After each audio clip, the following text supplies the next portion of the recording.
Hard work, pride of workmanship, love for family and community, a strong desire to offer a safe and reliable work environment for our team members. These are just a few of the core attributes which have set Johansen and Highmark apart from the rest of our industry over the years. Founded in 2005, Johansen Excavating has grown, evolved, diversified, and continuously adapted to market conditions and local opportunities that have presented themselves over the years.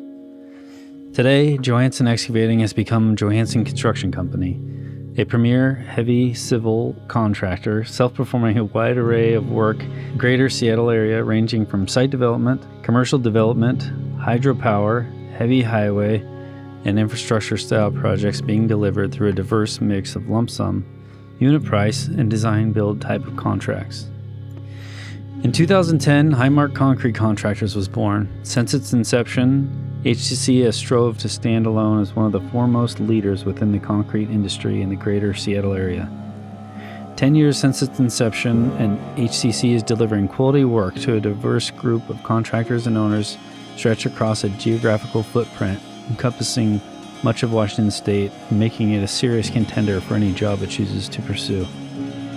Our flat work division turns out high-quality, turnkey concrete solutions on both public and private projects.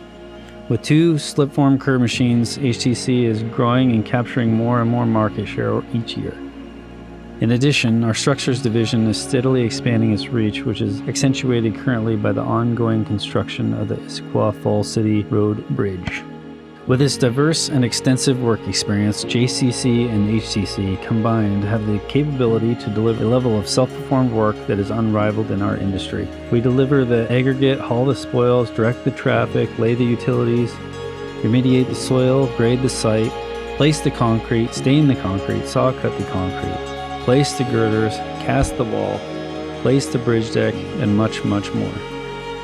As we take this week to reflect on our safety performance, and to recommit ourselves to returning home safely to our families each day, we say thank you to all who have been part of our team's success over the years. We thank everyone who embraces safety as a core value and understands how important it is to encourage safe work practices and to foster safe work environments. We look forward to the messages that will be shared with us this week and hope each of you take the time to reflect on your own individual safety performance and how you may continue to grow and support safety efforts in your role, whatever it may be. Good morning. Welcome to all who will join us this week as we take time each morning to reflect on safety in the workplace and our performance as a company over the past year.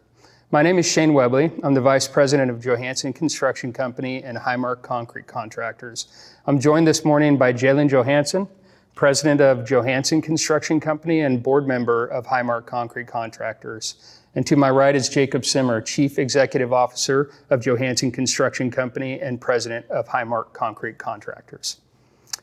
In 2014, we held our first all-hands safety meeting, and 6 years later, facing limitations related to social distancing and gatherings as a result of the COVID-19 pandemic, we were confronted with a challenge in how to create this moment and set aside dedicated time to participate in meaningful discussion regarding workplace safety and our performance as a company in this regard over the past year.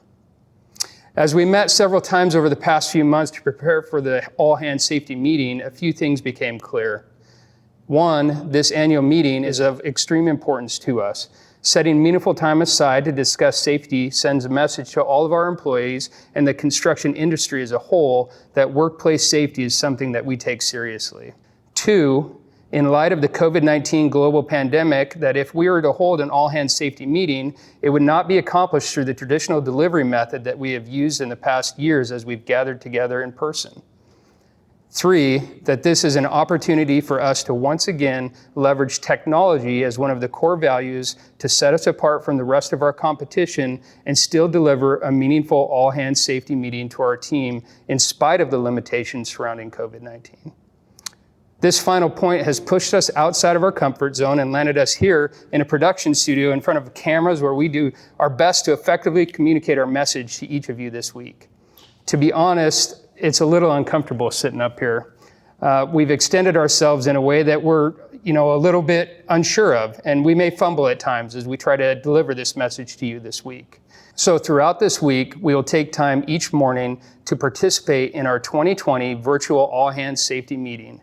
Messages will be delivered at times to a combined group of Highmark and Johansen employees, but you will also receive individual messages throughout the week that are company specific. For example, when we discuss our safety performance over the past year, we'll break into separate groups and each company will receive information that is specific to either Highmark or Johansen. Now, to begin our meeting, let's start our discussion by addressing the challenge we all face, which has caused us to meet remotely this week. On February 29, 2020, Governor Jay Inslee declared a state of emergency in Washington state as a result of the COVID-19 global pandemic. On March 23, 2020, the governor issued a Stay Home, Stay Healthy proclamation, which required all Washingtonians to stay home unless they needed to pursue an essential activity. This proclamation also caused all non-essential businesses to close. Since March 23rd, we have all learned a lot about essential versus non-essential business and activities and what it means in the eyes of the government. Something that I'm sure none of us ever thought we'd need to consider before. In response to this initial proclamation, we immediately went to work to understand, to the best of our ability, the safety concerns associated with COVID-19. We also sought information about the designation of essential services and critical infrastructure. We formed a COVID-19 task force that met daily to review recent communications from our local and national government and health officials. We began to develop our own pandemic policy, a policy that we knew when completed, we needed to be confident could maintain the health and safety of all of our team members. We engaged in industry-wide discussion with other contractors through our association with the National Utility Contractors of America to learn about how others were employing health and safety measures to protect their employees. By embracing technology as one of our core values, once again, we were one of the first, if not the first, contractor in the Seattle area to develop and launch an electronic check-in process that eliminated the need for transferring paper and automatically archived and notified key individuals of potential COVID-19 exposure incidents on any one of our projects company-wide. We have invested in Zoom meeting software, reassigned management personnel to short-term work locations, and modified workstations to help ensure social distancing guidelines and limit health and safety concerns. As we commenced a recurring virtual meeting with all supervisors, managers, and support staff company-wide to communicate what we knew about the pandemic at the time, how it was affecting our work, and how it may affect our families outside of work. We're not out of the woods yet, and us meeting together this week in this fashion is a reflection of this. As we look back on our efforts in this regard thus far, I wanted to introduce Jalen Johansen, president of Johansen, once again, to provide his perspective on why it has been so important for Johansen and Highmark to take on the COVID-19 pandemic in the manner from which we have thus far. When we started this business 15 years ago, dealing with the pandemic was one of the last things that was on our list of concerns. Things like growing and getting work and keeping the guys and gals working were among the most important focus we had at that time. And currently, the time we're in, keeping those people not only working but safe has now been our main concern. I don't think we ever thought that the COVID pandemic would go to the lengths that it has gone. A lot of people were talking about, where it might go, what we might be seeing as far as changes in business and our lifestyle. And it just seemed unrealistic that that would be the new norm. And, once it became apparent that that was the new norm and the state started shutting down and we were required to start changing our operations and our business, then it was apparent that we were going to need to make some changes to be able to continue to keep our employees healthy, keep our employees getting a paycheck every week, and keeping our backlog moving forward that we had put in place for the year. And I think that we did a really good job of implementing those processes to keep our people working and safe. A lot of these people have been with us for a long time. In 2005, when we started, this was never anything that we would think we would be dealing with. We were worried about getting employees, getting work, keeping those employees working. And now that we've been able to build that and we got to where we are today, this was something that was threatening the the business we have and the people we have. And I think we really did a really good job at implementing the processes to keep those people going to work every day, getting that paycheck. And that's the world we're living in today. Thank you, Jalen. Next, I'd like to introduce Jacob Simmer and invite him to share his thoughts and impressions from a managerial perspective regarding COVID-19. Well, it was difficult to understand what COVID-19 actually was, the real risk, and how it would affect the way we continue to run our business. We're trying to maintain two key goals. First and foremost, keep everyone safe. Second, maintain our contract obligations.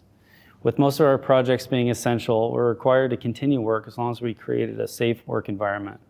This meant creating, communicating, and properly implementing pandemic protocols. It was a monumental task and created a lot of unexpected administrative work. I feel like our group met the challenge better than any other example I've seen. We have received many compliments on our protocols and how they are implemented, and I'm very proud of how we met the challenge.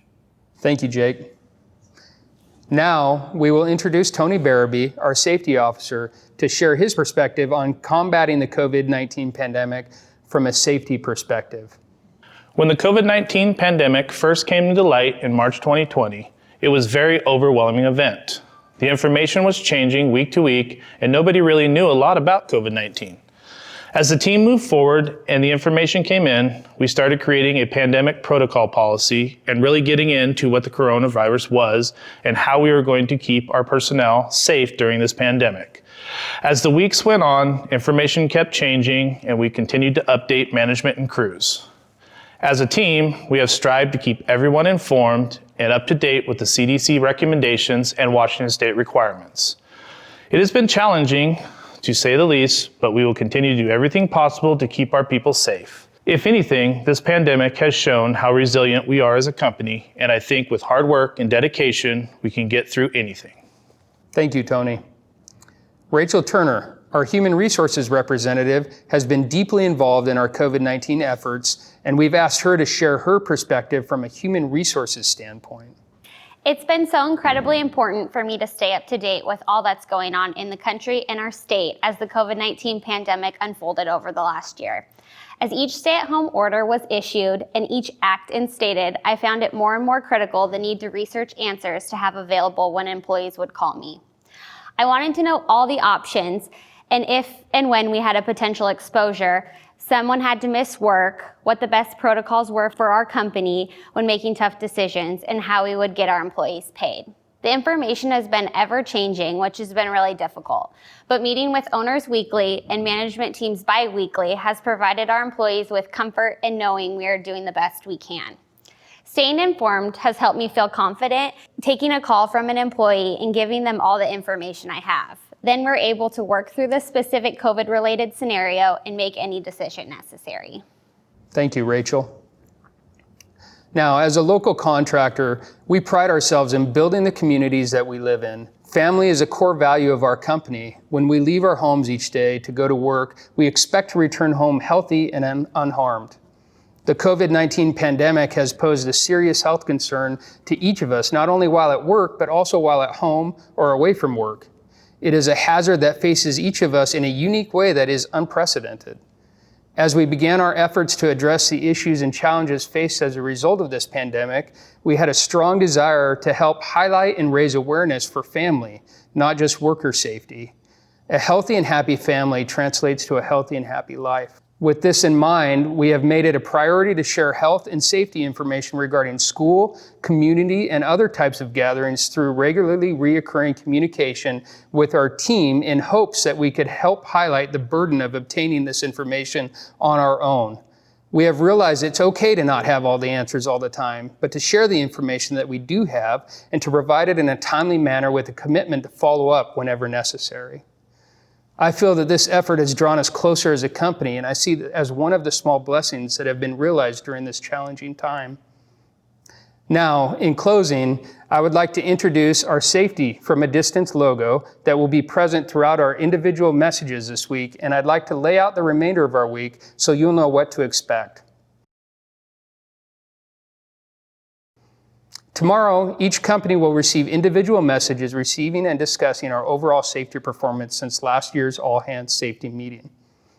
Wednesday, we will identify our key safety performers for each company and recognize our tenured employees. Thursday, we will hear from Christian Westman, our keynote speaker this year, who is a local man that some of you may know. Christian will share his story regarding a workplace injury that he sustained and how it has changed his life. And Friday, we will wrap up our virtual stand down week discussing several of our ongoing construction projects with various Highmark and Johansson managers and the work we have ahead of us yet to complete.